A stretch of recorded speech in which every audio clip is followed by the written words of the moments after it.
Olá pessoal, tudo bem? Sejam muito bem-vindos, muito bem-vindas a mais uma edição do Informe USP São Carlos, o videocast que mostra o que acontece dentro da universidade e como essas iniciativas têm impacto direto na sociedade.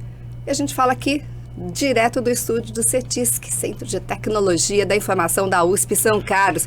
E eu já deixo um lembrete para você, viu? O conteúdo completo do Informe USP fica disponível para você acompanhar quando quiser ou puder, aqui direto no canal do YouTube, tá? Fique tranquilo quanto a isso. E claro, contamos com a sua participação. Tem algum tema que você gostaria de ver por aqui? Por favor, deixe nos comentários, tá? Suas sugestões são sempre muito bem-vindas. Aproveite também para se inscrever no canal, ativar o sininho e compartilhar esse episódio ou o conteúdo que você quiser, né, com quem também possa se interessar. Combinado?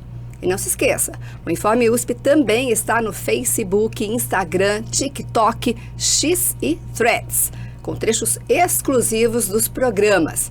Não perca, já se inscreva lá. E se quiser também receber as principais notícias da USP São Carlos direto no seu e-mail, é só acessar sãocarlos.usp.br, clicar em Newsletter, enviar os seus dados e pronto, já começa a receber direto no seu e-mail.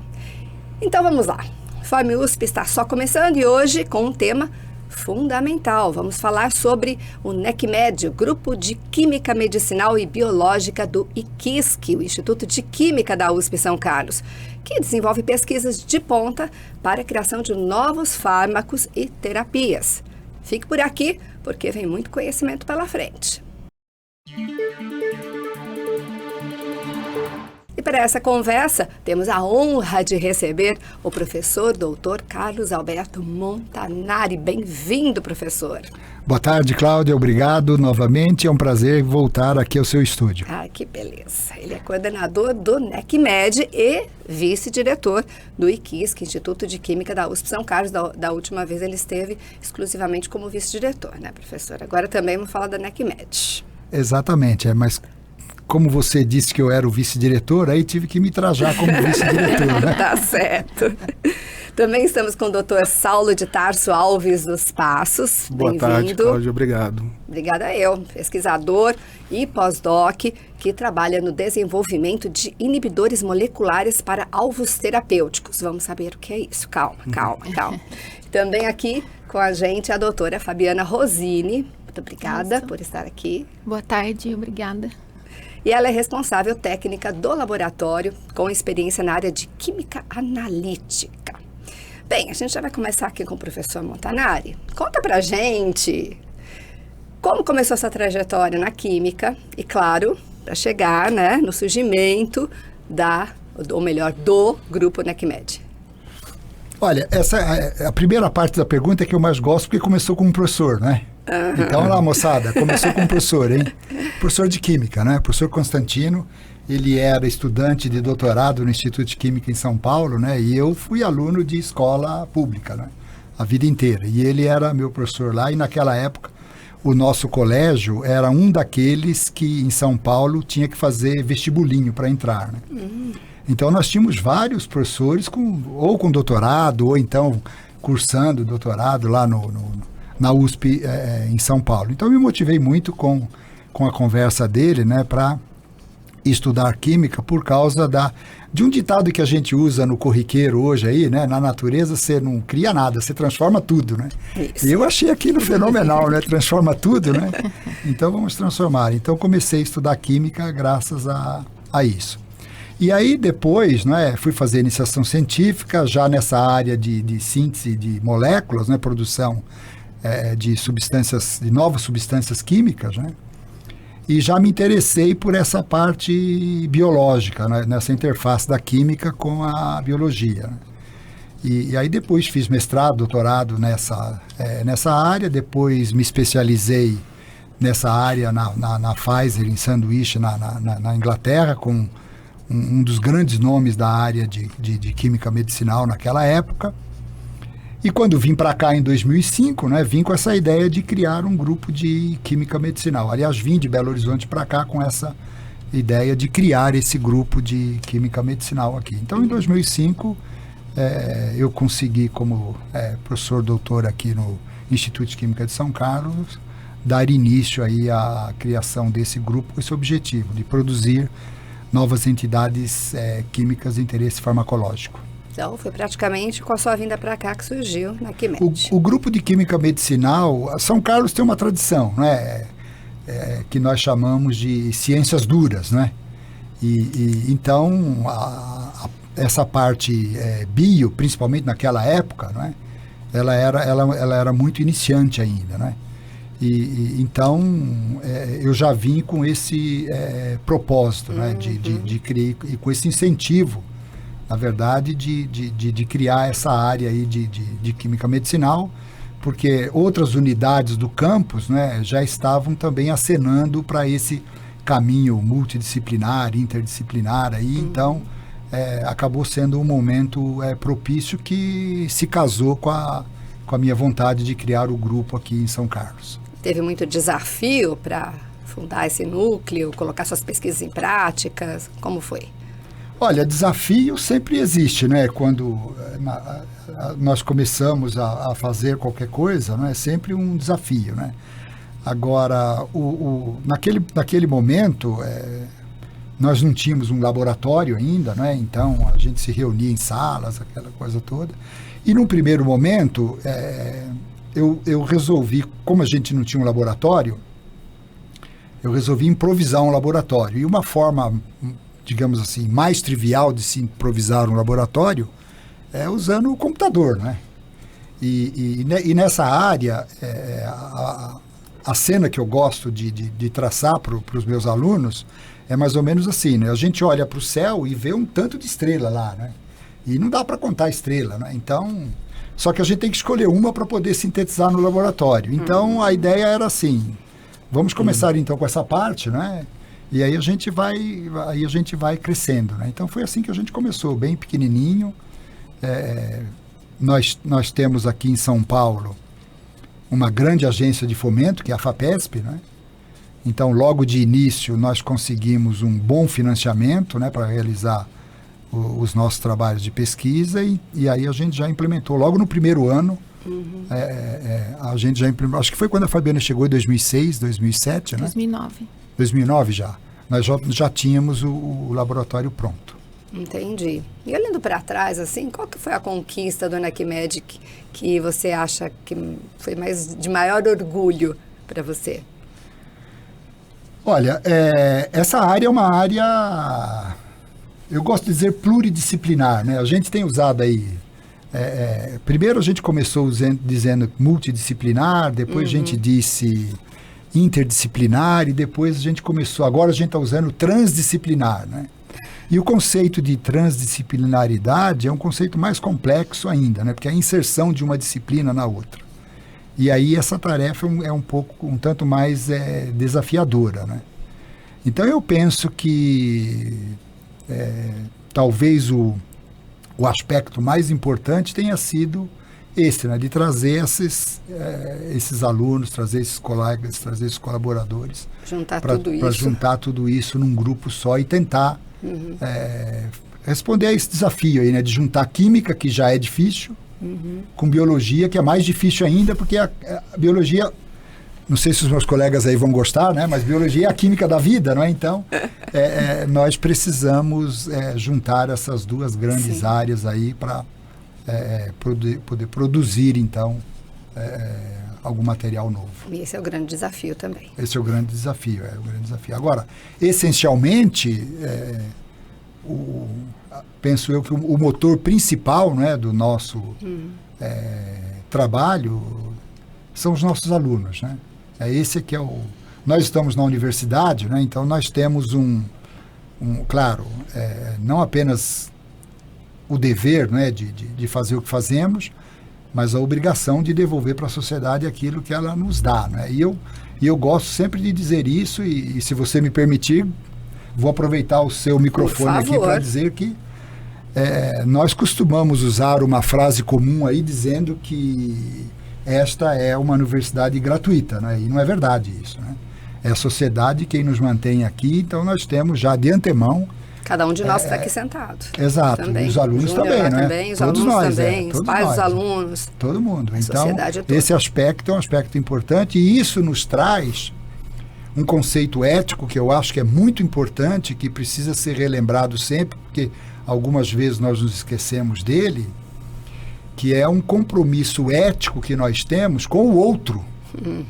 Não somente para conosco, mas é a devolução que nós, como universidade pública, não gratuita, paga por alguém, né, que é a sociedade, de formar esses profissionais bem formados. Né? Então, o nosso grupo hoje, penso eu, tem uma grande alegria em dizer que todos os membros que passaram pelo nosso grupo estão bem empregados, né? Tanto na academia quanto na empresa privada, na indústria farmacêutica. Né? Então, essa devolução para a sociedade é que, para mim e para nós, na verdade, né, o nosso pensamento de grupo é mais ou menos assim, né? Nessa direção, né? É o principal fator que nós trabalhamos por ele. Gostei do seu início, dizendo que veio de escola pública, porque é bacana que as pessoas que estão lá do outro lado pensem, né? Diretor. Não, ele chegou a diretor, mas Exato, ele teve uma base. E outra coisa, eu vou usar esse novo falar sobre a gratuidade, né? Na verdade, tem isso, né? Todos nós contribuímos, então tá certo, né? Eu acho que foi uma bela correção aí, um ajuste, vamos dizer assim.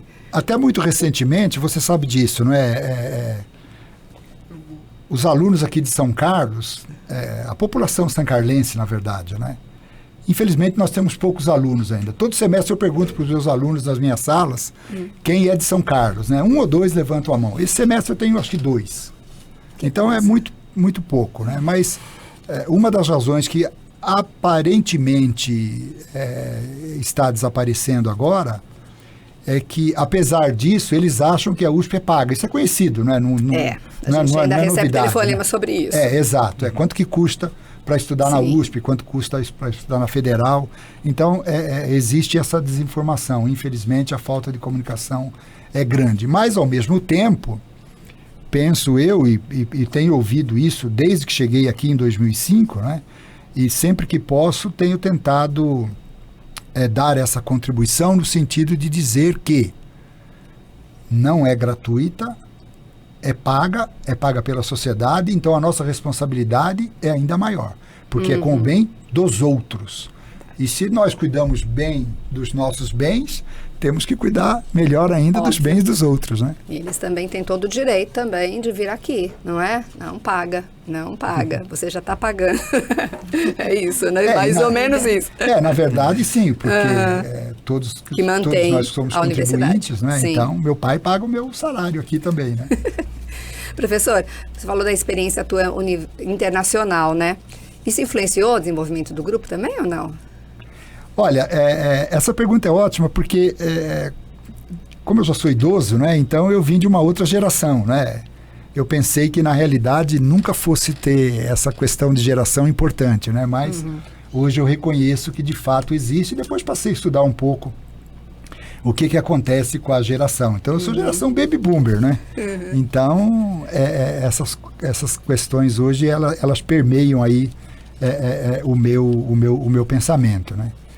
E eu venho de escola pública, né? Então, como disse, claro, era uma escola de primeira linha, né? Que a gente... Era uma espécie de, mais ou menos... Não é bem verdadeiro o que eu estou dizendo agora, porque sempre existiu Dante Alighieri em São Paulo, por exemplo, se eu puder fazer uma propaganda aqui, só por causa da minha origem italiana, mas nós tínhamos inúmeras escolas públicas de excelente qualidade, né? Então isso nos dava um pouco assim de anseios, né? Então era uma motivação a mais, digamos assim, para a gente poder enfrentar com qualidade. E aí, quando foi para o exterior, trouxe algumas bagagens que foram importantes. Exato. Aí o que aconteceu com essa mudança? Naquela época, isso eu experimentei. Então, posso dizer com total tranquilidade, porque eu experimentei, né? Naquela época, quem trabalhava com colegas do exterior era considerado subserviente. Creia. Creia. Tanto é que se você pegar hoje a minha lista de publicações, existe um periódico nacional que é onde eu publiquei o maior número de artigos de toda a minha carreira científica, que é a Química Nova. Naquela época nós nem tínhamos o Journal of the Brazilian Chemical Society. E a razão principal disso era essa motivação aí. Aparentemente, nós estávamos dentro desse regime de subserviência, né? Então, mais justo nada do que melhor focar do que, aqui. Exato. Então, eu sou pesquisador, eu sou cientista, eu publico aqui, né? É isso aí. Hoje, felizmente, isso mudou completamente.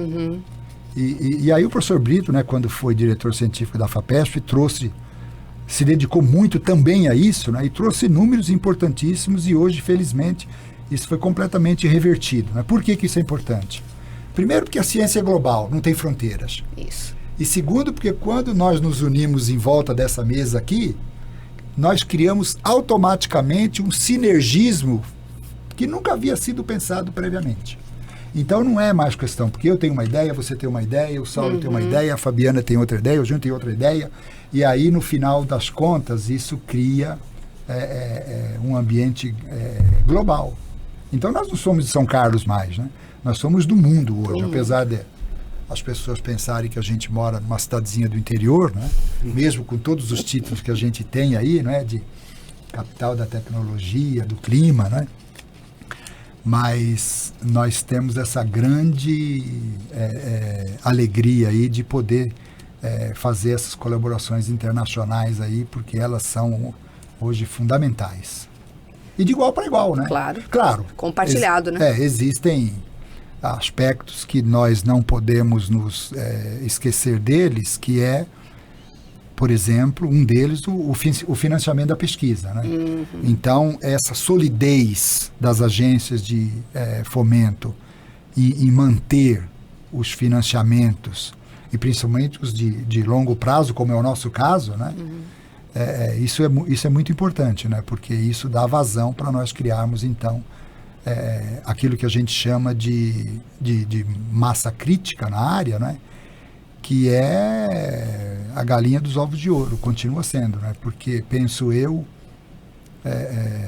isso é uma questão de soberania, e isso é importante. E nós estamos experimentando isso bem agora, né? Que bom, né? Temos que chegar nisso. Exato. Já chegamos. Já chegamos. Opa. Estamos daqui para cima agora, né? Por favor. E você pode complementar, ou melhor, compartilhar? Pode chamar de você, né? Claro, por favor. Eu já chamei várias vezes. Já me atrevi aqui de chamá-la de você também, Nossa, então eu peço desculpas. Somos todos vocês. Você poderia compartilhar um momento inspirador que marcou a sua carreira até aqui? É legal a gente saber isso, né? Sou curiosa. Momento inspirador penso eu, ser a alegria de compartilhar esses desafios com os meus alunos, né? Eu repito sempre essa frase aqui, é clichê? É clichê. Eu reconheço, já digo de antemão que é clichê. As paredes da Universidade de São Paulo não servem para absolutamente nada. Agora, nós, dentro dessa parede, nós fazemos a USP. As pessoas fazem a diferença. Então, as pessoas é que fazem a real diferença. Então, toda essa característica de você ter colaboradores, alunos dedicados, interessados em realmente em produzir conhecimento. Hoje nós estamos vivendo numa era, Cláudia, se você me permitir fazer esse comentário, eu acho que é importante. Hoje nós estamos vivendo na era da inteligência artificial, né? E nós estamos... O meu filho é da área de tecnologia de informação e ele tem me ensinado um aspecto que eu penso ser muito importante. E a gente só está na ponta do iceberg, né?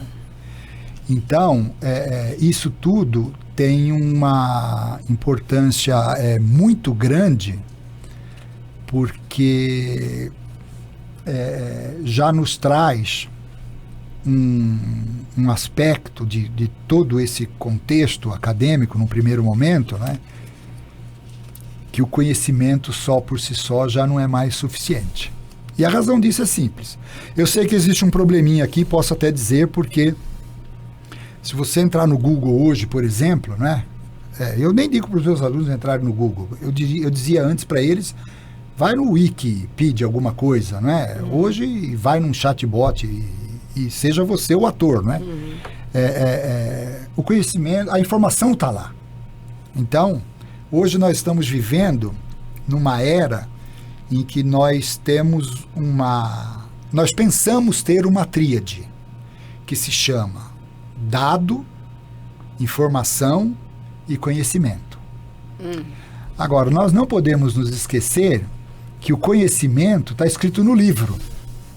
Então, se ele estiver escrito num livro, ele é passado, moçada. Está escrito no livro, alguém sentou lá, escreveu, ele ficou no passado. Qual que é o nosso desafio hoje com a inteligência artificial? Penso eu que o nosso desafio hoje é subir um degrau para além do conhecimento e criar um experimento novo. E é esse que é o nosso desafio hoje, e é isso que nós fazemos todo dia no nosso laboratório. Eu só invento moléculas, né? Porque como a parte, digamos assim, de química computacional, entre aspas, não é verdade o que eu vou dizer agora, né? Mas como química computacional é mais fácil, né? Eu invento moléculas, né? Mas, como disse um colega meu, professor da Universidade Federal do Pará ontem, numa conversa que tive com ele, né? Ele disse assim, olha, professor, o seu pensamento está certo, mas eu quero te lembrar de um detalhe importante, que é o seguinte, é melhor o Saulo ter meia dúzia de candidatos a fármacos lá do que você ter 1 milhão de candidatos a fármacos no seu computador, né? Então, essa interface só aparece quando nós avançamos para além do conhecimento. Então, se eu puder deixar alguma mensagem hoje para quem estiver nos ouvindo, né, eu gostaria de deixar essa daqui, né? O conhecimento na nossa universidade já não é mais suficiente. Nós precisamos dele, sim. Precisamos do trajeto, né? Dado, informação, conhecimento. Saber como é que pula de um para o outro, né? Não é trivial pular de um para o outro, mas quando nós chegarmos no conhecimento, não acabou. É aí que a coisa começa a ficar bacana. Ainda bem que tem um monte de curioso. Não curiosidade... Eu acho que procurar saber, não é? Curiosidade é uma coisa bacana, mas eu tenho que dizer uma coisa aqui também para a sua audiência, Cláudia, que é o seguinte... Nós não podemos ter aulas sobre curiosidades, né? Não, nós temos que ter aulas sobre ciência, né? Nós estamos falando de ciência. Não, aqui, uma curiosidade dentro da ciência. Exato, isso sim. Né? Senão, não. Porque senão os alunos vão estar lá e falar assim, nossa, professor, mas e isso? Dentro daquilo que estão estudando. Essa é a curiosidade, né, que eu estava me referindo. Porque, não é verdade? Exato, perfeito. Que eles podem ali na hora falar assim, não, mas peraí. Da onde veio? Para onde vai? Mas eu digo isso, Cláudia, porque eu também tenho feito um comentário, né? Nós estamos falando muito de inovação no Brasil hoje, né? Já tem algum tempo, na realidade, pelo menos um pouco mais de 20, 30 anos aí, que a gente vem falando massivamente sobre inovação, né? E a brincadeira que eu tenho feito é mais ou menos assim, olha, qual é a primeira palavra que uma criança, quando nasce nos Estados Unidos, aprende a fazer? Só para usar um exemplo. Inovação. Vá. É sério. Agora, nós estamos aprendendo a falar sobre... É uma brincadeira, claro. É lógico. Nós estamos aprendendo a falar sobre inovação bem agora, né? Neste exato momento aqui. Mas existe um dado que eu tenho que é muito... Não numérico, mas qualitativo, né? Eu ultimamente estou muito defensor dessa ideia de ranqueamentos, não apenas quantitativos, né? Mas também qualitativos. As coisas curiosas, críticas de desenvolvimento, motivado por curiosidade de jovens, principalmente de jovens, é fenomenal. Por quê? Porque a criatividade que esses meninos têm hoje é fantástica. Simplesmente fantástica. E graças à curiosidade, claro. Vem cutucar todo mundo, né? Com a curiosidade deles. E aí, muitas vezes, essa criatividade, ela vem junto, né? Com essa percepção de que ele conhece alguma coisa e está curioso para descobrir o que vai acontecer quando ele abrir a porta. Além. Né? Exato. Né? Acho que aí vai. Acho que ela brota. Ó, eu ia fazer a pergunta só para o professor, mas vou incluir todos vocês, viu? Quais os principais projetos, vamos focar no NECMED agora, que o NECMED está desenvolvendo atualmente, hein? Quem começa a falar? Eu posso começar? Então, professor? À vontade. A gente está com um projeto bem interessante, né, em parceria o NECMED, USP, com Fiocruz e o Instituto Pasteur, né, da França, que a gente está fazendo inibidores, né, professor, anti-câncer, né, então a gente está preparando uns análogos bem interessantes, assim, eu acho que os resultados são bem promissores, bem legais, assim. Nossa, isso é importantíssimo, eu diria. Que nós estamos... Câncer é uma doença difícil de tratar, né? Isso. São inúmeros, né? Eu não me lembro de cor o número agora, mas os tipos de câncer que existem superpassam a 100. Tem uns que são muito agressivos, tem outros que são menos agressivos, né? Uns são tratáveis, outros não são tratáveis. E um aspecto importante que eu gostaria de aproveitar, a lembrança do Saulo, é que um grupo de química medicinal, ele precisa fazer essa integração de ciência com saúde, né? Então esse é um aspecto que é importante a gente, mesmo que seja, eu não quero entrar no mérito aqui de uma dicotomia existente aí, mesmo aqui no Brasil, né? Em relação ao fato, mas custa muito dinheiro para se colocar um novo medicamento no mercado. Eu penso que, de partida, esse discurso já está equivocado. Porque se nós formos mensurar a saúde de um ser humano, de um animal hoje, ou de uma planta ali, que é o nosso alimento, por quanto vai custar isso, eu acho que a gente já errou na saída. Então, esse é o primeiro aspecto. Agora, o tratamento, nós sabemos que também é sempre custoso, né? Não estou dizendo do ponto de vista... Além, obviamente, do ponto de vista financeiro, né? Que são tratamentos, em geral, sempre muito caros, né? Mas também tem todo um conjunto de fatores que permeiam o emprego de métodos de tratamento, né? Então esse projeto apareceu num momento muito interessante, né? Inclusive com um ex-aluno nosso, né? Que hoje é professor dessa universidade aqui, né? E vai falar no nosso evento agora, na semana que vem, o professor Geraldo, né? E ele, na época, estava na Fiocruz, né? Então, nós fizemos esse projeto tripartite aí com o Pasteur de Paris, nós aqui e a Fiocruz lá do Ceará, em Fortaleza, onde ele estava lá.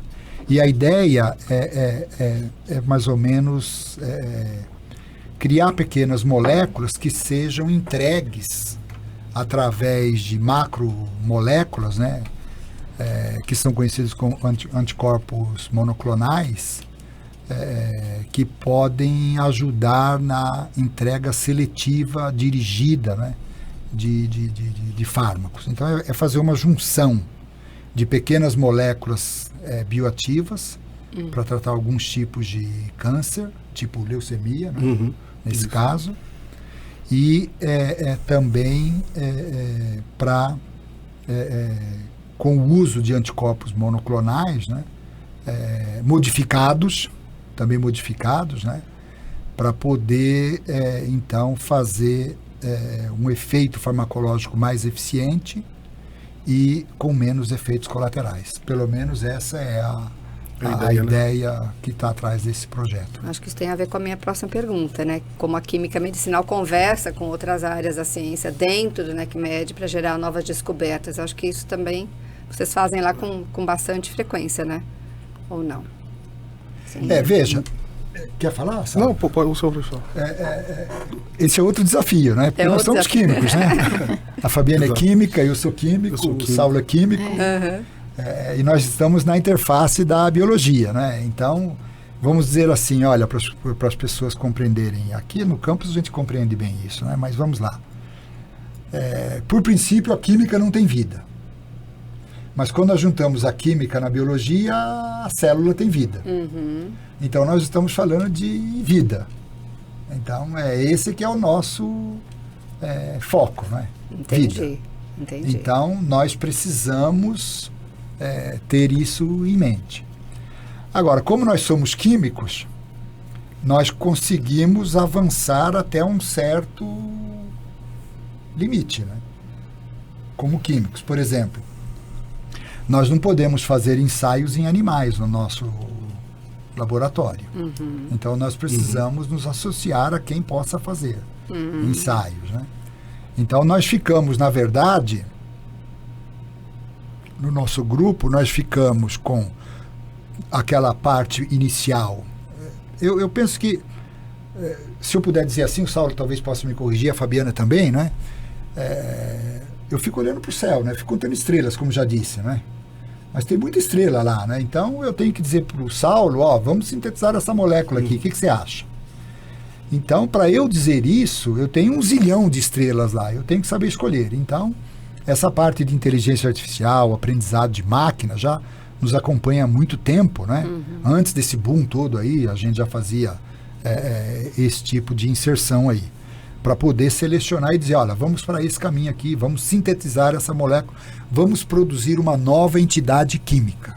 Esse é o nosso papel essencial. É assim que se descobrem as coisas, né? E uma nova entidade química é que produz o efeito farmacológico apropriado, com eficácia apropriada, menos efeitos colaterais, menor efeito toxicológico, e é isso que nós fazemos todo dia. E o resto, na interface da vida, aí nós temos nossos colaboradores, né? Tanto no Brasil quanto fora do país. São tantas preocupações, não? Não é? Tem que pensar em bastante coisa. Que envolve tudo isso, né? Eu penso, talvez eles possam dizer melhor do que eu, né? Porque é importante lembrar que eu comecei com a química medicinal no momento que ela não existia no Brasil, né? Então, eu fui praticamente precursor. Eu fui diretor da sociedade, da divisão da Sociedade Brasileira de Química, que criou a divisão de Química Medicinal. Então, nós estamos falando de muito pouco tempo na ciência, né? Então... Entendi. Mas outro cada desafio. descoberta também é uma felicidade para vocês lá, né? Claro. Uma descoberta sempre é motivo de alegria. Doutor Saulo, Opa. vamos falar com você agora. Conta aqui pra gente sua trajetória até chegar ao NECMED, o que chamou sua atenção para o trabalho do grupo. Então, Cláudia, eu nasci em Recife, né? Nasci em Recife, mas fui criado em Brasília, né? Já juntaram todos os sotaques. Tudo, né? Falam que brasileiro não tem sotaque, mas quando eu vim pra cá, pra São Paulo, eu vi, caramba, eu acho que tem, né? Um sotaque. Aí eu fiz minha graduação na UNB, na Universidade de Brasília, mestrado e doutorado em grupos de química medicinal, né? Então já focado nisso. Eu sou químico orgânico, mas é químico orgânico aplicado, né? Porque a gente tem, por exemplo, tem os químicos sintéticos, né? Que fazem estudos metodológicos, mas eu sempre fui mais químico orgânico aplicado, né? E eu já conhecia o NECMED, assim, há muito tempo, desde o mestrado eu já conhecia o NECMED. Eu costumo falar assim, né? Eu acho que todo químico medicinal deve, ou deveria pelo menos, conhecer o grupo NECMED, já que ele é ele foi o grupo, né, de química medicinal, especialista em química medicinal no Brasil, né? Então, isso eu fui para fazer pós-doc na Universidade de São Paulo, só que não era na área de química orgânica, né? Era na Poli. E aí eu vim para cá, entrei em contato com o professor Montanari, quero até agradecer ao Montanari, né? Muito obrigado pela generosidade e oportunidade de estar trabalhando no grupo. E estou aqui desde novembro de 2024. Somando. Só somando. Só somando.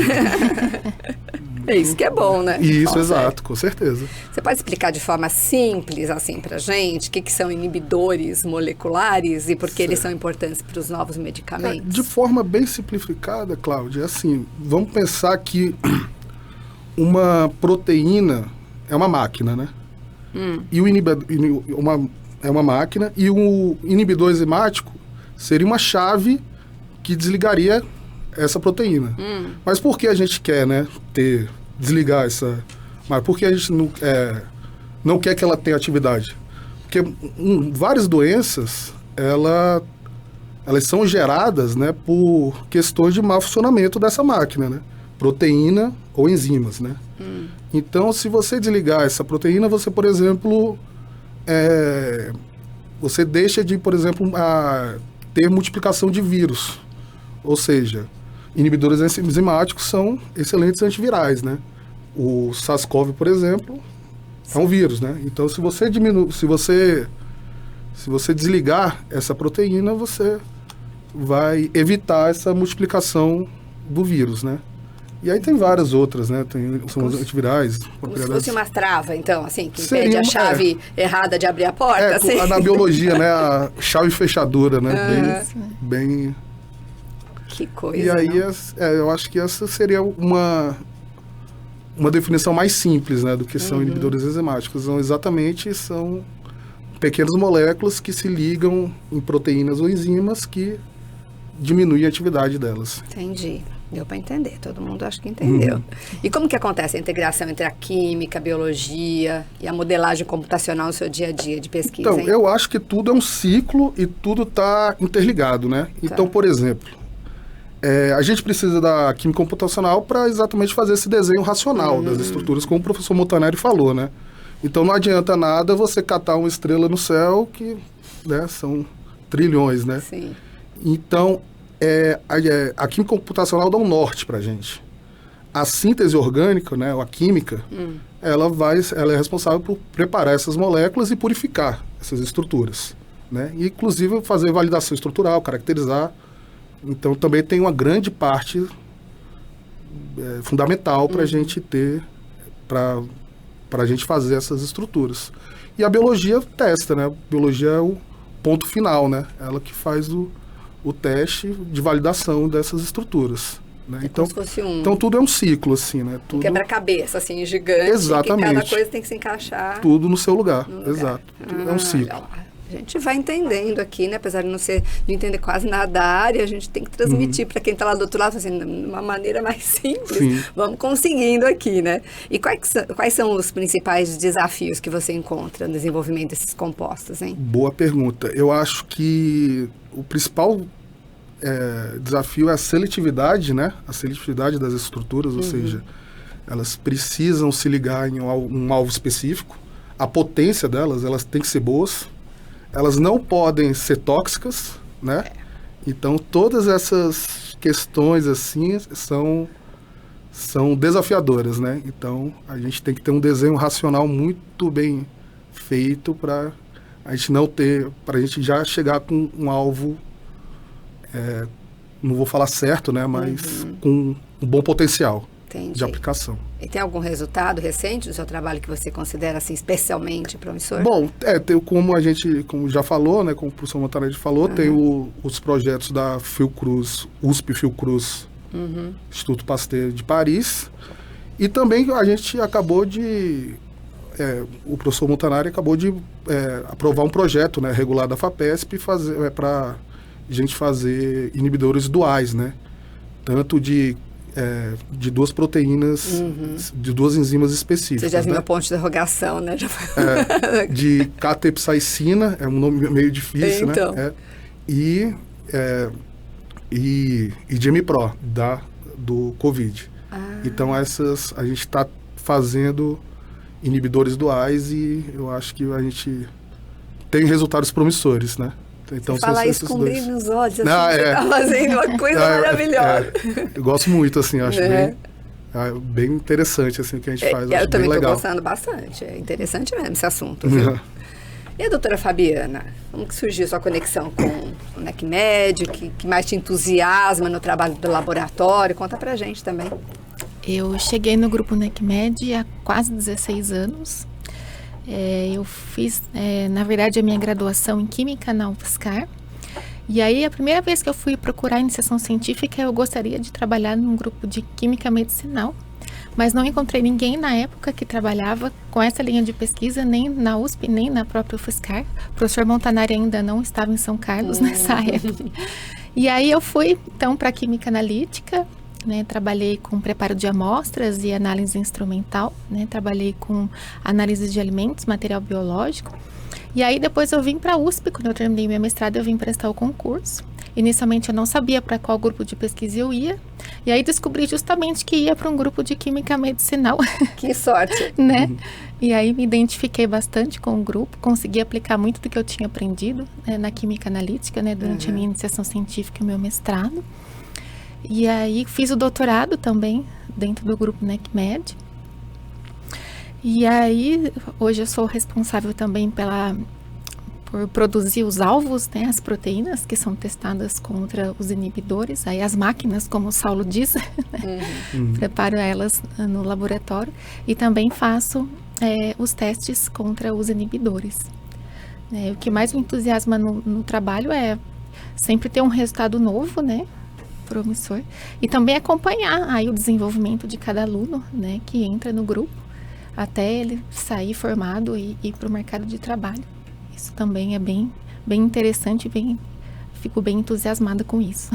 Eles vêm bem curiosos, assim, para entender todo o processo? Vem, né? Vem. Alguns não têm muito conhecimento. Quando vem um aluno de iniciação científica, né, a gente treina ele lá desde o comecinho, né? Aí alguns chegam, ficam no mestrado, ficam também no doutorado, né? E saem doutores ou vão para a indústria farmacêutica, outros viram professores, né? Nós temos alunos no grupo, né, professor, que hoje são professores da USP, que ficaram muito tempo lá conosco, hoje já são professores. Então, isso também é bem interessante. É legal você ver todo esse desenvolvimento, né? Até de chegarem a estarem aqui dando aula. Com certeza. Olha só, que beleza, né? É muito prazeroso também. Muito, com certeza. Maravilha. Vamos falar um pouquinho de técnicas de química analítica, que a gente não entende muito, mas vocês vão explicar aqui para nós, né?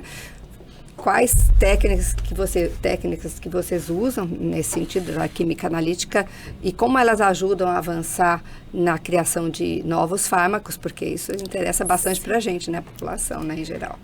Dentro do nosso grupo a gente tem a cromatografia líquida de alta eficiência, que é acoplada à espectrometria de massas, né, que o nosso Agora grupo... você traduz tudo isso para a gente, tá? O nosso grupo de síntese, né, que produzem os candidatos a fármacos, eles usam bastante para separação e identificação dos compostos orgânicos, né, daí dos candidatos a fármacos, e também para estudo de metabolismo. A gente tem também técnica de fluorescência, que a gente usa para calcular a constante de inibição do inibidor com a proteína. Né? A gente tem também ultravioleta visível, que a gente usa para calcular a concentração das proteínas que são produzidas no laboratório. O DNA recombinante também, que é usado. A gente, que mais? A gente tem também duas técnicas biofísicas de análise que são muito importantes, que é a calorimetria de titulação isotérmica e uma complementar a ela, que é a calorimetria diferencial de varredura, em que a gente consegue calcular a interação proteína-ligante, né? Então, a gente pega os ligantes que são sintetizados pelo nosso grupo de síntese e faz a interação com as nossas proteínas de interesse. E aí a gente consegue, no único experimento, toda a assinatura termodinâmica dessa interação. Isso é bem importante para o desenvolvimento de fármacos. Caramba, então vocês fazem pesquisa atrás de pesquisa lá para a coisa sair certinha. Isso. Tá vendo? Vocês transformam, então, descobertas lá do laboratório em aplicações práticas que podem impactar a saúde diretamente. Isso. Então, dá um Com exemplo certeza. assim pra gente. Um exemplo? Ai, peguei a desprevenida. Todo mundo aqui vai ajudar. Dá um exemplo aí. Vamos lá, professor. Doutor Saulo, tem algum exemplo para dar? Que a descoberta do laboratório foi aplicada, impactou a saúde? Tem vários, né? Veja bem, essa é uma pergunta complexa de... Fácil de fazer, complexa de responder, né? Então, peguei... Pegou todo mundo. Entendi. Nós estamos falando, Cláudia, de uma área da ciência que nós chamamos de gênese. Você já entendeu o significado da palavra gênese, né? Gênese planejada de fármacos. A rigor, nós poderíamos até dizer com certa tranquilidade que fármacos não são descobertos, né? É muito difícil você fazer a descoberta de fármacos. Por quê? Exatamente por causa da gênese, né? Então, se nós fôssemos traçar... deixa eu traçar 2 linhas aqui, bem rapidinho. Combinado. Vamos pegar a hierarquia do nosso organismo. Ela começa com o que nós estamos vendo aqui agora, né? O nosso organismo. Então, eu olho para você, eu vejo um organismo. Você olha para mim, você vê um organismo.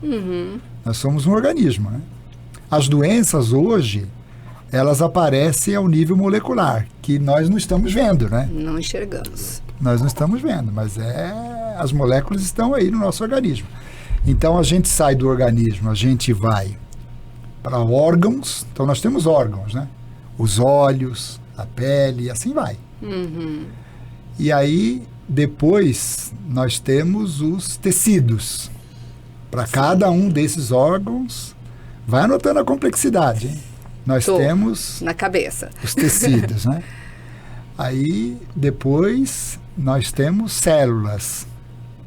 Depois de células, nós temos os componentes das células. E aí nós temos as moléculas lá dentro, né? E é onde o processo todo começa, né? Então, nós temos que, claro, quando o organismo deixa de funcionar corretamente, nós somos uma máquina maravilhosa e perfeita, né? Quase perfeita. Sim. Não somos perfeitos porque a gente envelhece, não é? As nossas células morrem, nós também, não é? Então, mas de qualquer forma, quando o estado de doença se desenvolve, nós temos que seguir essa hierarquia aí e identificar onde que... E aí eu preciso contar uma historinha bem rapidinho, se você me permitir, que é o seguinte, olha, como é que eu me interessei por química medicinal? Em algum momento, quando eu era muito mais jovem, né, eu tive uma dor de cabeça pela primeira vez. E a minha mãe me deu um medicamento que naquele tempo a gente chamava de aspirina. Hoje ainda chama, né?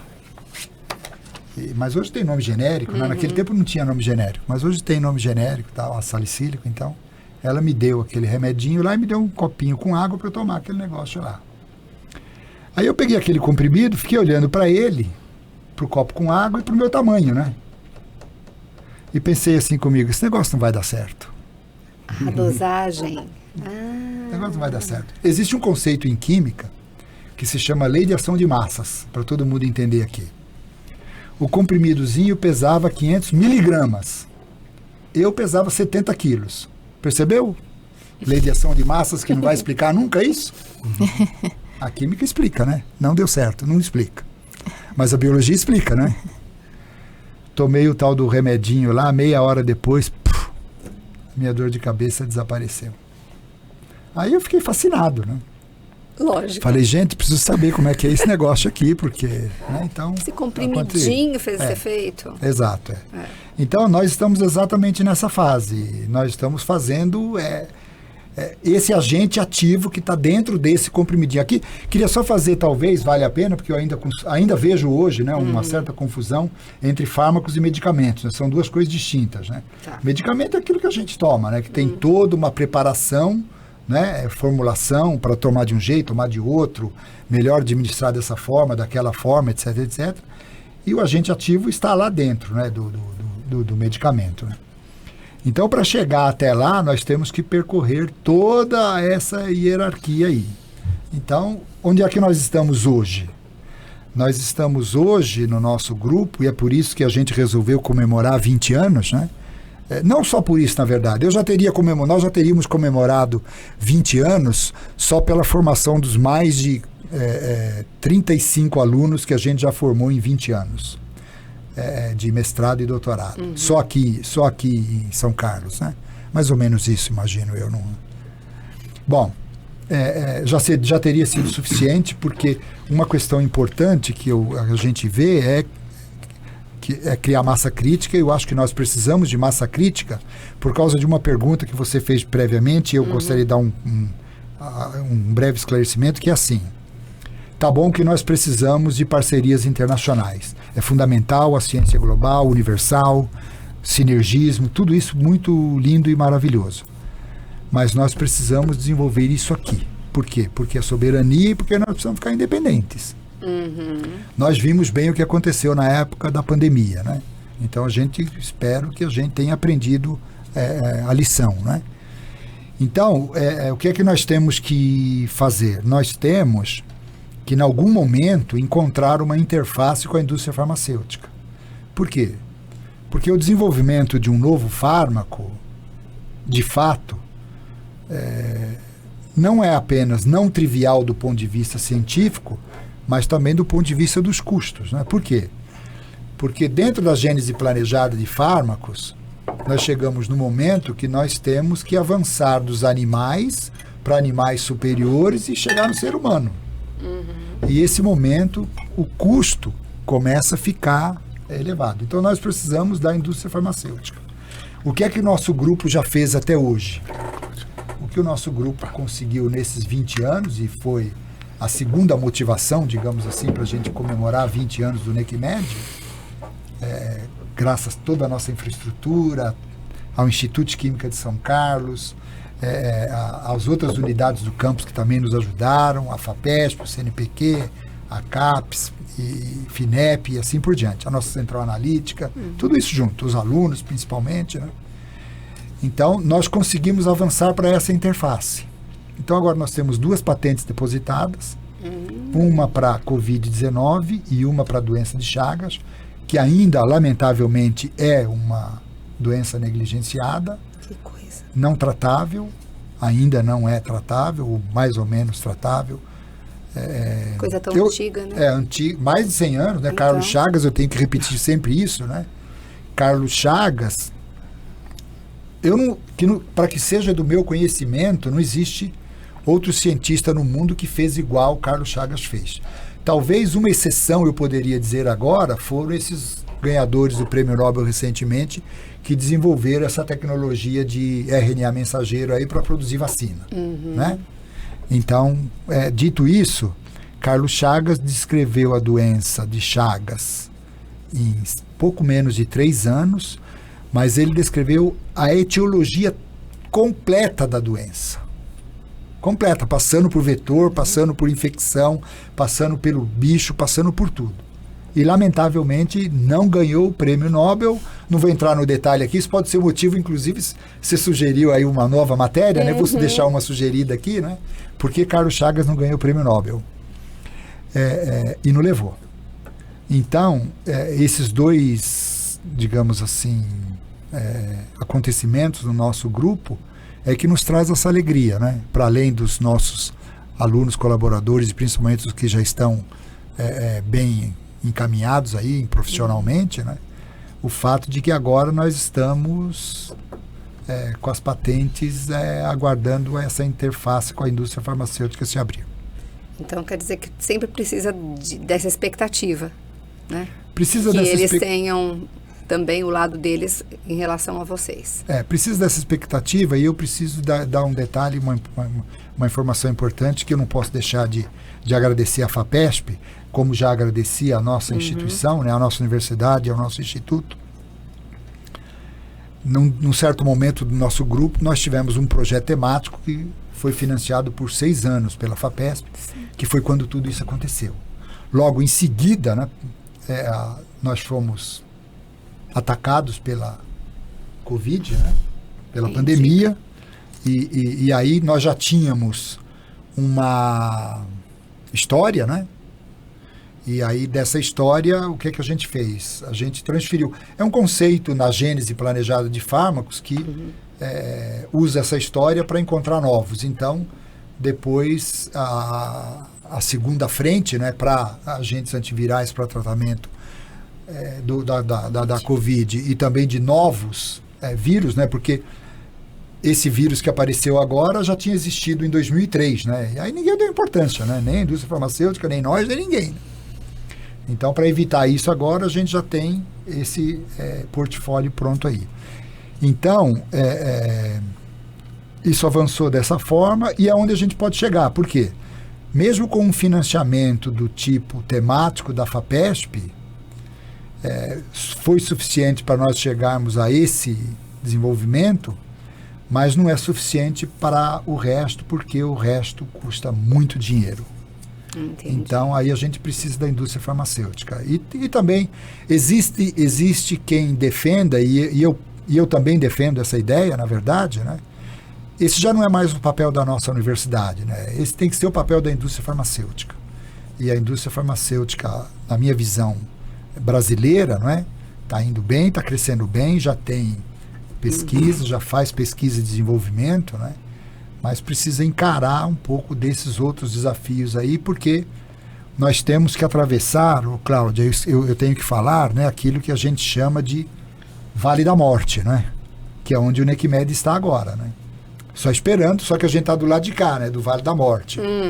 E o Vale da Morte é quando, eventualmente, tudo isso morrerá. Mas para que tudo isso morra, nós precisamos da indústria farmacêutica, porque nós não temos condição de fazer. Então eu penso, e talvez com muita alegria, e embora as nossas colaborações internacionais do sinergismo, como eu disse, não é? Mas é importante enfatizar que, agora eu vou falar no eu num primeiro momento, mas por favor me entenda aqui, não é? Todo mundo me entende aí. Graças aos meus alunos e colaboradores e a Fabiana, nós conseguimos desenvolver 2 moléculas aqui em São Carlos, né? No nosso laboratório. E são moléculas que estão nessa interface, quer dizer, moléculas inventadas por nós, sintetizadas por nós, testadas por nós, né? Então a gente vai um pouquinho além da química, como eu falei, né? Esqueci da biologia molecular, não é, Fabiana? Esqueci da biofísica, não é? Mas é onde nós estamos agora. Então, juntando os nossos alunos, ex-alunos, né, hoje, os nossos colaboradores atuais, e isso que nós fizemos é motivo de alegria comemorar 20 anos do NECMED. Nem diga. Mas é um momento também de ansiedade, né, que a equipe passa por para que esse processo aconteça. Como que vocês lidam com isso, assim, com projetos de longo prazo, para virar um medicamento, dá aquela angústia ou dá para esperar e ficar... Não dá para esperar. Não, nós somos ansiosos hoje, então. Né? E hoje nós estamos mais ansiosos do que nunca, né? Mas o que nós temos tentado fazer no grupo é uma coisa mais ou menos assim, uma vitória por dia. Tá. Então, hoje a gente ganhou. Hoje nós temos 2 patentes, estamos esperando isso. Então, agora vamos esperar. Amanhã a gente sobe outro degrau. Porque senão, de fato, a gente perde. E num passado não muito distante, eu já tive isso no grupo, porque pesquisas de longo prazo implicam num conceito que eu uso sempre com os meus alunos, né? Eles têm sempre a mesma idade, e eu estou idoso, né? E eu comecei jovem como eles, né? Porque quando eu comecei, eu tinha a idade deles, né? Eu comecei muito jovem, né? Então eu tinha a idade deles. Hoje eles têm a mesma idade e eu já estou idoso, né? Então a gente tem que tomar cuidado com isso, porque senão o grupo desaparece, né? Porque realmente é desafiador. Mas nós temos tentado fazer essa coisa em etapas, assim, olha, primeiro vamos sintetizar... Não, primeiro vamos escolher na estrela. Todo mundo concordou? É boa? Agora vamos sintetizar. Sintetizou? Tem pureza? Agora vamos testar. Testou? Então, agora vamos matar o bicho. Matou o bicho? Opa. Maravilha, vamos para a próxima etapa. Nossa. Doutor Saulo, imagina então a importância que é trabalhar, né? Em equipe multidisciplinar para o sucesso das pesquisas. Ah, sim, como eu disse, né? Então, temos muitos profissionais, tanto no laboratório quanto colaboração, né? Tem biólogo, químico, né? Farmacêutico. Então, assim, muita gente trabalhando. Extrema importância a a pluralidade, né? Porque um complementa o outro, né? E isso, exato, com certeza. É um ciclo, né? Sim. Assim. Então, acho de extrema importância. Doutora Fabiane, quais são os principais desafios de transformar descobertas científicas em aplicações práticas? Como que você vê isso? Eu acho que a ciência está sempre tendo novas descobertas, mas fazer uma aplicação prática é sempre difícil, né? É um longo caminho e cheio de desafios, né? Principalmente no nosso caso, em que colocar um medicamento, né, na farmácia como o professor disse, é um longo prazo de estudos e a gente precisa de um investimento constante, né? De um financiamento constante, porque os experimentos são sempre muito de alto custo, de altíssimo custo desde o início. Né? E são muitas etapas até, muitas fases aí, até tem os estudos clínicos, né? Que também não dependem tanto da gente, mas que é um caminho muito longo até a gente chegar. Tem que controlar a ansiedade. Tem que controlar tudo a ansiedade. Tem o seu momento e sua etapa para ser cumprida, para se atingir o objetivo, né? Olha, é bacana a gente conversar sobre isso, né? Porque a gente vai entendendo muitas das, né, coisas do dia a dia que a gente fala, não, a gente não percebe, não é? Posso fazer só um esclarecimento nesse seu comentário? Diga. A gente falou agora há pouquinho da hierarquia do nosso organismo, né? É só a gente se lembrar de quão complexo é o nosso organismo, né? Então, eu penso que né? Quer dizer, aquela historinha que o Saulo contou, né? Da chave da fechadura. Hoje, chave fechadura é flexível, né? Num tempo atrás aí, o nosso grupo fez uma proposta um pouquinho diferente, né? Que na ação de fármacos, o nosso organismo está em movimento, né? É dinâmico. A terceira lei da termodinâmica ainda não foi atingida, não é, Saulo? Ainda não deu, né? Então, é dinâmico, né? E aí a gente sai do equilíbrio toda hora, né? Então, aí para conseguir fazer essa máquina funcionar, isso tudo tem que ser meio flexível, né? Então, é flexível de um lado, é flexível do outro, e aí eles se reconhecem por razões químicas, né? Essencialmente químicas. E essa que é a beleza da coisa, que é onde a gente junta química com biologia, né? Porque esse reconhecimento é químico, né? E então, aí é onde as interações ocorrem, como ocorrem no nosso cotidiano. Aí essas interações é que são fundamentais para poder fazer a máquina funcionar e de repente fechar uma máquina dessas aí para poder curar uma doença. Nossa, imagino como vocês devem se sentir no momento desse, né? De felicidade e alegria por um trabalho tão árduo, né? Porque não é fácil, vocês passam por tantas etapas, como a gente conversou aqui, e na hora de realmente virar um fármaco, né? Mas é que tem uma coisa bacana na química, que é o seguinte, hoje, lembra não, existe ainda, né? Estou falando lembra aqui, parece que é uma coisa que não existe mais, é que eu vejo a meninada hoje só no celular, né? Na rua aqui, eles atravessam a rua de costas e lendo o celular, Nem né? diga. Mas, como é que era aquele brinquedinho que a gente ia fazendo, montando casinha assim, né? Lego. Lego. Ah, Lego. Aquilo que a gente faz é como Lego, né? Então a gente tem que pegar e montar a estrutura molecular, né? Com aquelas pecinhas, né? E aí tem que escolher a pecinha certa, né? Então tira uma, põe outra, né? Vê um efeito, não vê o efeito, né? Então, só que não é aleatório, né? Não, claro. Hoje é dirigido, então, mas mesmo dirigido, né, Saulo? Ainda é um desafio. Né? Porque aí o sistema biológico é o sistema biológico, né? Vai saber, né? O que vai dar de resultado naquele momento. Não, tá certo, né? Porque a gente tem que saber o endereço, né? Lembra da historinha que eu falei da... Essa é uma coisa curiosa que eu acho que vale a pena. Desculpa dizer assim, você está insistindo nessa coisa da ansiedade, né? Hoje a gente está vivendo muito, né? Essa questão de saúde mental aí, isso é uma coisa que está muito próximo de todos nós hoje, né? Alunos, funcionários, docentes, todo mundo, né? Então, deixa eu dizer uma coisa aqui, é o seguinte, uma historinha bem rapidinho aqui. Nós sempre sofremos de dores, né? Sempre sofremos de dores. E no início, era tudo muito natural, não é? Então, Paracelso já dizia lá, você só toma cuidado com a dose, né? Depois da dose acertada, está tudo resolvido, né? Mas dores articulares, por exemplo, só para dar o exemplo que as pessoas dizem, você fica só usando o exemplo da aspirina, né? Mas é que a aspirina tem uma história fantástica. Foram nada mais, nada menos do que 3.000 anos para a ciência descobrir a existência dos salicilatos no salgueiro. Só 3.000 anos. Só. Quantos séculos são? 3.000 anos? Faz a conta aí, Júnior. Percebeu? Assistente, professor. 3.000 anos. Depois de 3.000 anos, eles foram descobertos, a estrutura foi descrita, a molécula foi sintetizada, né? Funcionou, e o prêmio Nobel para descrever o mecanismo de ação apareceu em 1971, no século passado. Então, soma 3.000 anos mais 1971, foi o tempo em que a gente descobriu o mecanismo de ação de uma moléculazinha simples, né? Simples, quimicamente falando, simples, né? Quimicamente falando, simples, biologicamente falando, fantástica.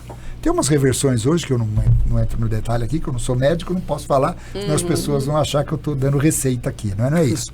Mas esse fenômeno todo é que, na verdade, o que nos motiva, não é? Por quê? Porque hoje, vamos lá, dá uma chance pra gente aqui, Cláudia. Nós estamos aqui há 20 anos, né? E 20 anos temos 2 candidatos a fármacos, né? Se eles vão vencer o Vale da Morte ou não, daqui a um tempo eu volto, né? Para dizer se a gente pulou o vale ou não pulou. Sim. Agora, hoje nós estamos assim, né? A gente sabe da existência do Vale da Morte, claro, né? Sabe qual é que é a complicação, né?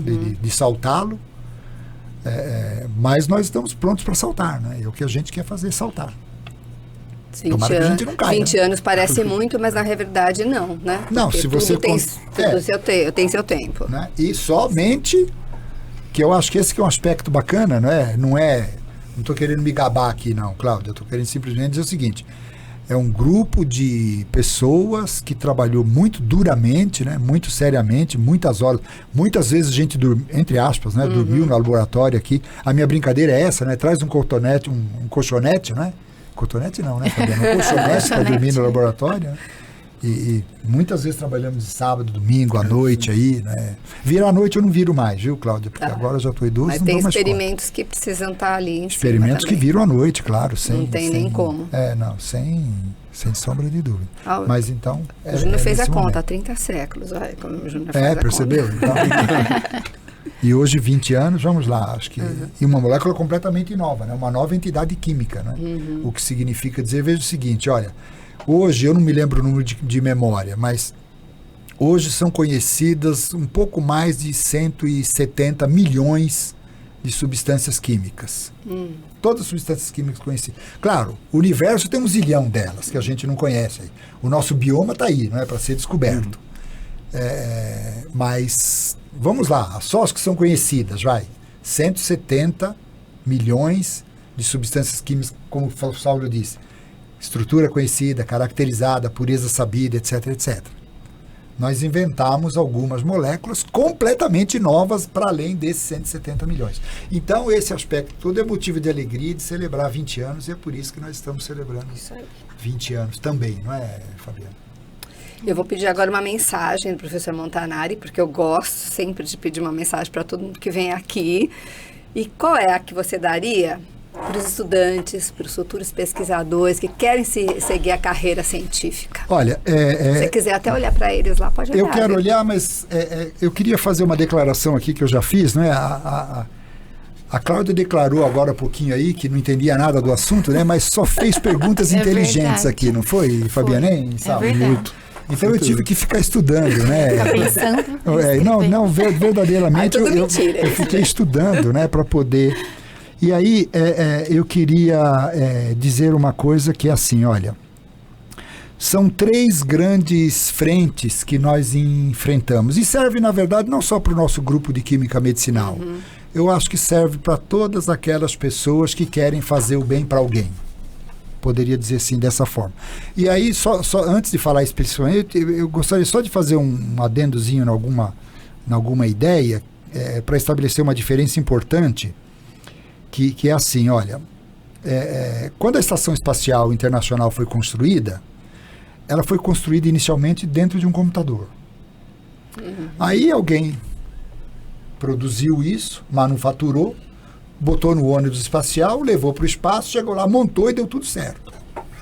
Por quê? Porque esse é um fenômeno determinístico. Então funciona bem. 100% bem. Química medicinal não é determinística, é probabilística. Então é randômica.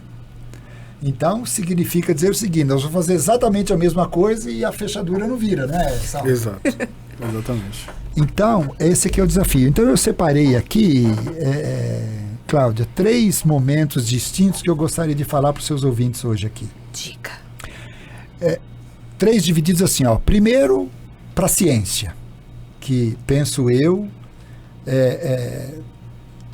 todo o nosso eventual bem-estar, andar de carro, andar de ônibus, andar de bicicleta, andar de avião, andar de navio, né?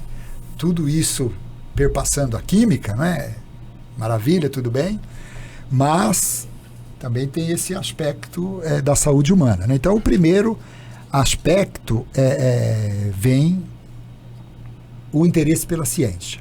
Né? Então, esse é o primeiro aspecto. E é claro, aí dependendo de para onde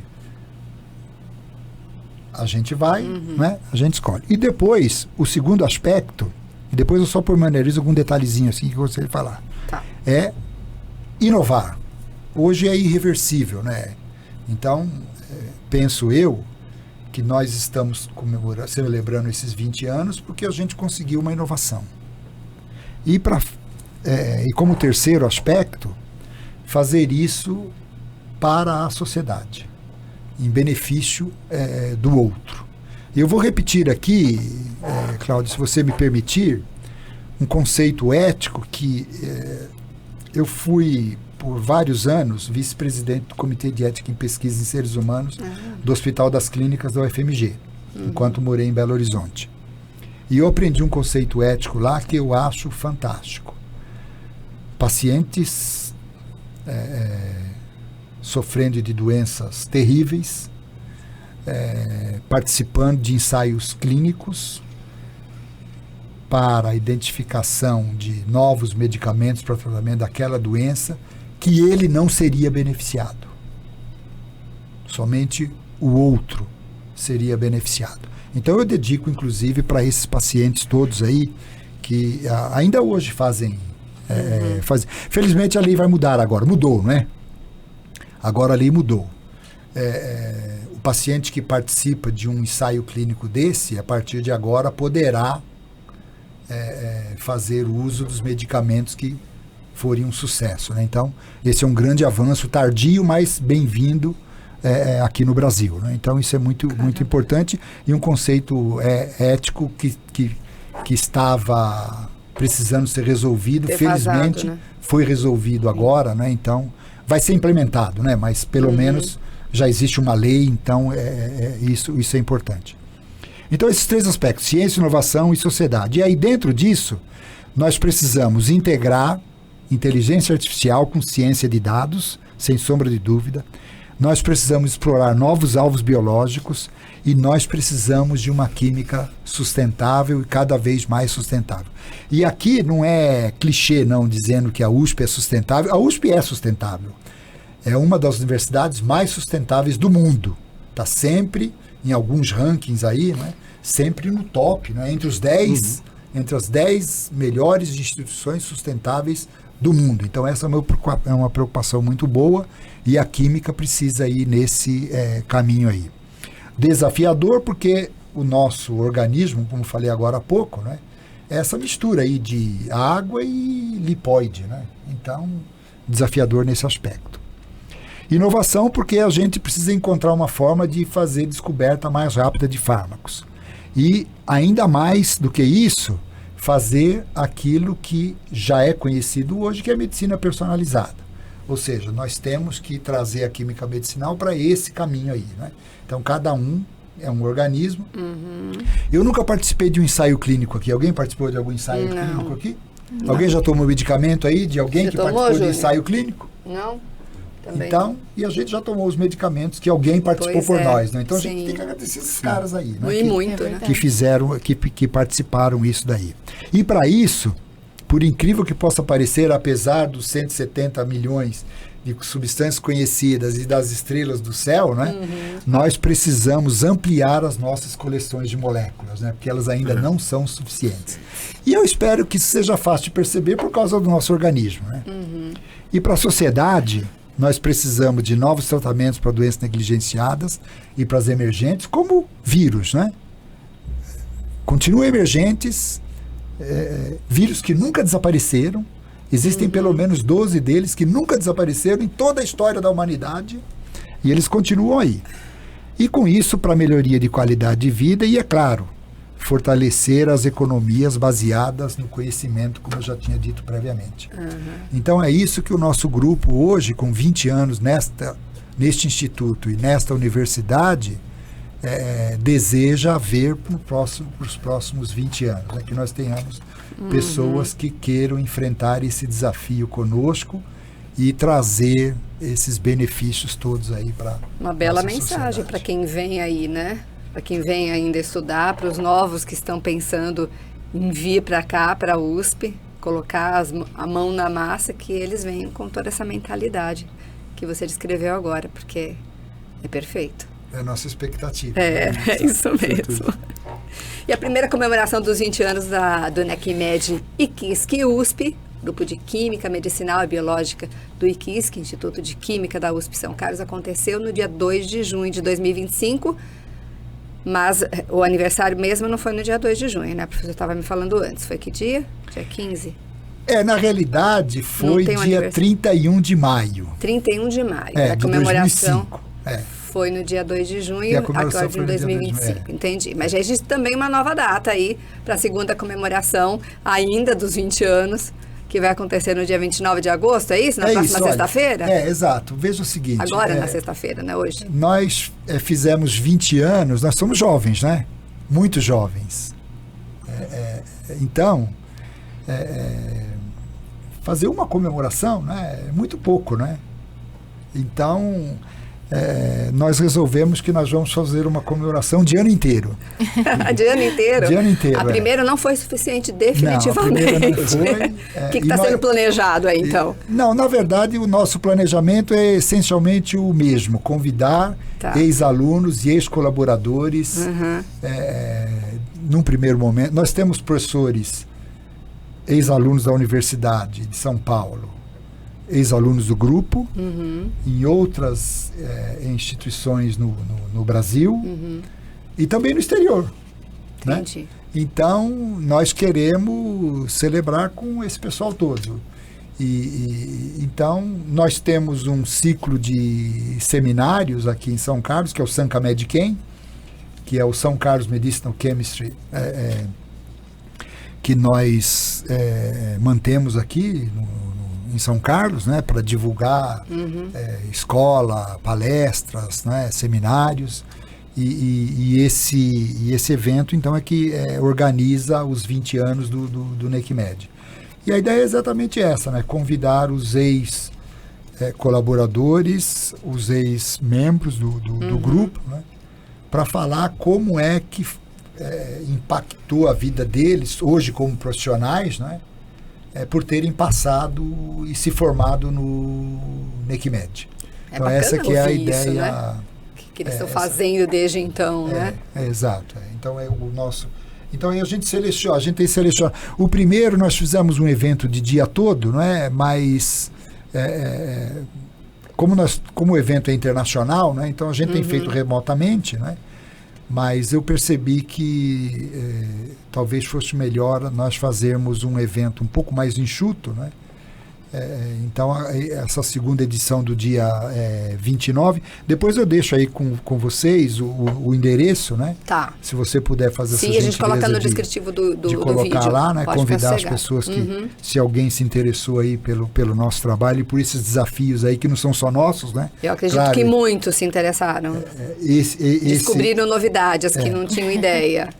Isso não é só nosso, né? Isso é uma coisa de conjunto, né?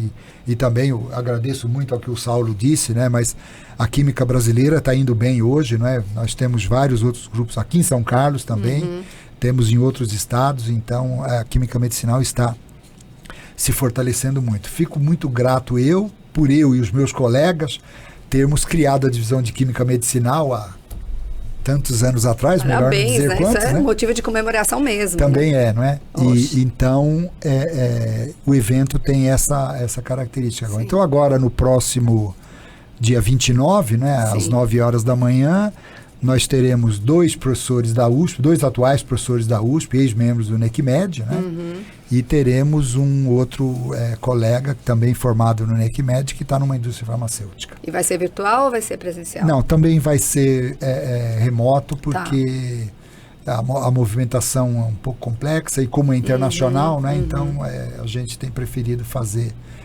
É ruim porque nós não nos encontramos, né? Mas depois no final desse ano de comemoração, a gente está planejando aí sim um evento presencial comemorativo para celebrar conjuntamente, se abraçar, né? Porque nós somos seres humanos, então, nós gostamos de nos abraçar. Contato ali, né? Exato, é importante também, né, gente? Exato. Fala sério, né? E para quem quiser conhecer mais profundamente a NECMED, de repente lá mesmo, no site que a gente vai entrar agora, né, Júnior? A gente vai abrir aqui na tela para todo mundo conhecer, que é o necmed.iquisque.usp.br. Vai ter todos os detalhes também a respeito da comemoração do dia 29. Então, entrando no site, que é esse aí que está aí na tela, vocês querem falar alguma coisa a respeito e identificar algo em especial para que o público fale, olha, para conhecer a gente, vai lá no grupo, por exemplo, Júnior, aqui, ó, tem a história do grupo aqui. Aí são a nossa história, missão, né? Exato. Os membros, toda a infraestrutura, tem bastante coisa. Por que o NECMED? Olha lá, você tem mais curiosidades do que tudo que a gente conversou aqui, tem lá tudo que... a relação dos ex-alunos também, formados aqui em mestrado, como o professor tinha dito, iniciação científica, relação dos pesquisadores visitantes. Olha, quanta informação bacana, né? Os alunos de iniciação científica são sempre um motivo também de alegria, né? Algumas vezes a gente percebe que quando eles se defrontam com todo esse mar de dados e informação aí, não é, Fabiana? A Fabiana tem tido um cuidado muito grande com isso, né? Porque a Fabiana fica mais no laboratório do que eu, assim como o Saulo, né? Fica mais tempo lá, né? Mas de qualquer forma, é sempre muito bom, né? Porque eles são jovens e têm sempre muitas ideias, são muito criativos, né? Muito bom, hein? Essa conversa aqui foi muito inspiradora, esclarecedora, eu diria, acima de tudo, porque realmente é algo muito complexo para nós, né? Pobres mortais que não temos esse acesso, esse conhecimento todo que vocês têm, mas vocês nos ajudaram bastante, com certeza. Acho que quem está do outro lado está fazendo, poxa, agora eu estou entendendo um pouco melhor.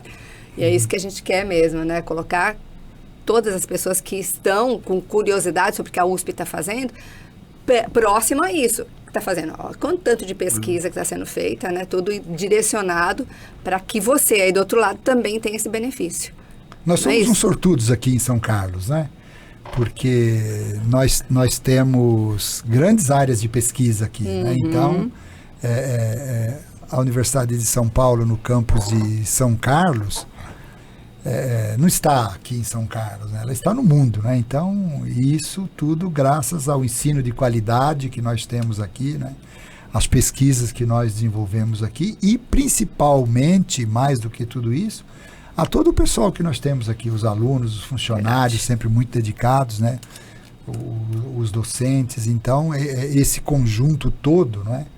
É que faz com que a máquina, né, Saulo, funcione azeitadamente. Vocês querem complementar algo, doutor Saulo? Fica à vontade. Eu acho que o professor Montanari falou tudo, assim, né? O que Eu acho que o que eu espero para 20 anos do NECMED é que ele continue assim, né? Assim, ele, né?